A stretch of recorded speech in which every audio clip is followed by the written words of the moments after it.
I'm Allison. And I'm Lindsay, and our topic is Gestural Facilitation of Naming. In patients who have aphasia. The name of my study is Contrasting Effects of Errorless Naming Treatment and Gestural Facilitation for Word Retrieval in Aphasia. The type of design for this study was a single participant crossover treatment design. The treatment protocol for errorless naming and gestural facilitation treatment was utilized by the following.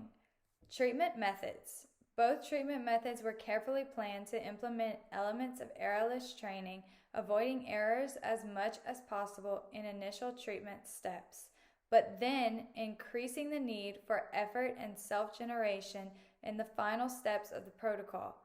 Both treatments used 24 trained picture nouns when naming. Half were part of the daily picture naming probe measure.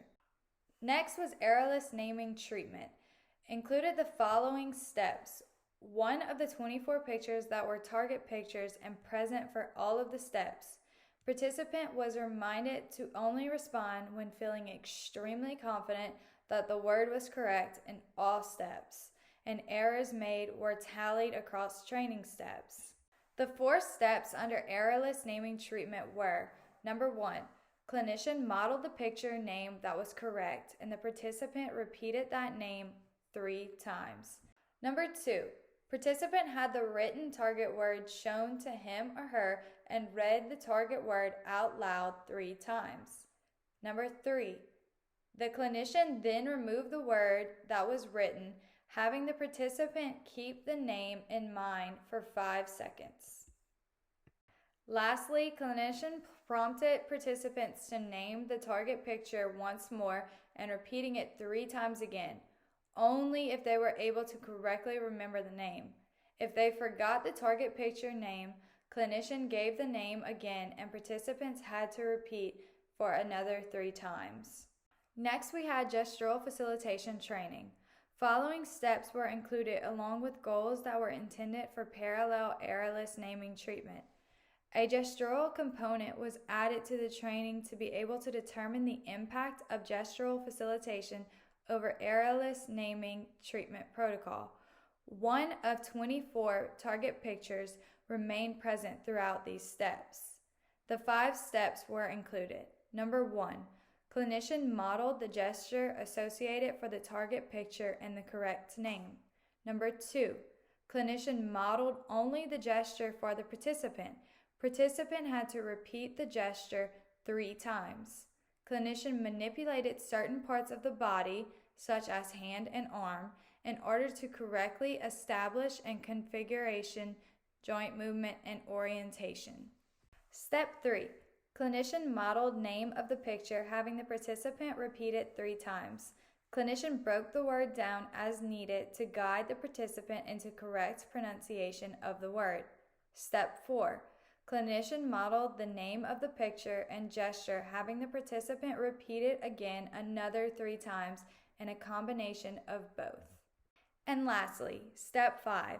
The clinician paused for 5 seconds and then prompted the participant to name and gesture the picture being targeted, again repeating it 3 times, only if they could correctly remember the name. If participant happened to forget, then the clinician would once again model the name and gesture and have the participant repeat it 3 times. The way that we collected data in the study was that all participants participated in receiving 2 consecutive phases of word retrieval treatment, 2 sets of 24 pictured nouns. This allowed for comparison within participant of the treatment effects. During treatment phases, each session started with daily probe picture naming / gesture production task in order to assess acquisition effects for a generalization of improvement to a picture naming set that was untrained and a trained picture naming set. The title of my article is Effects of Gesture and Verbal Treatment for Noun and Verb Retrieval in Aphasia. The treatment protocol was that first the clinician presented the picture and the gesture to the participant. The participant had to attempt to produce both the target word and the gesture 3 different times. Then the clinician presented only the gesture without the picture, with the participant having to imitate the gesture 3 times.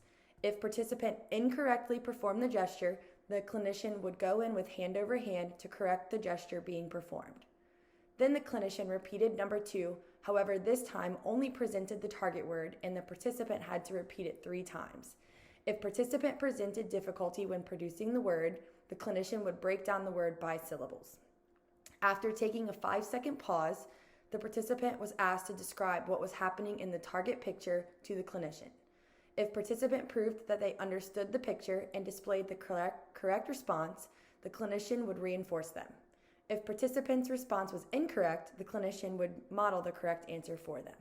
To collect data, a full 80-item probe task that included 20 trained and 20 untrained nouns and verbs was administered across 4 to 9 baseline sessions. During the treatment phases, each participant completed the picture naming gesture production probes prior to treatment.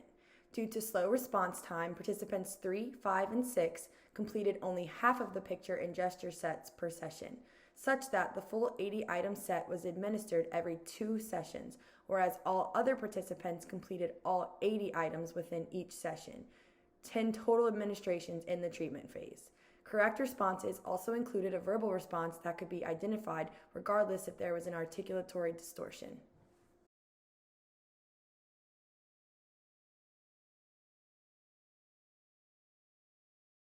While our articles demonstrated treatment for clients with anomic aphasia, we are going to demonstrate how to do gestural facilitation of naming for clients with Broca's aphasia. Okay, so I'm going to present the picture to Allison and with a gesture, but she is only going to repeat what I'm saying for the target picture 3 times. This is your best friend. Her name is Mary. Say, Mary. Mary. Mary. Mary. Now I want you to just do the gesture. Mary.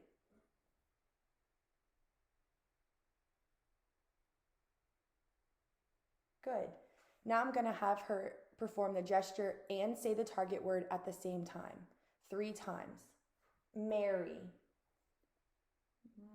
Mary. Mary. Mary.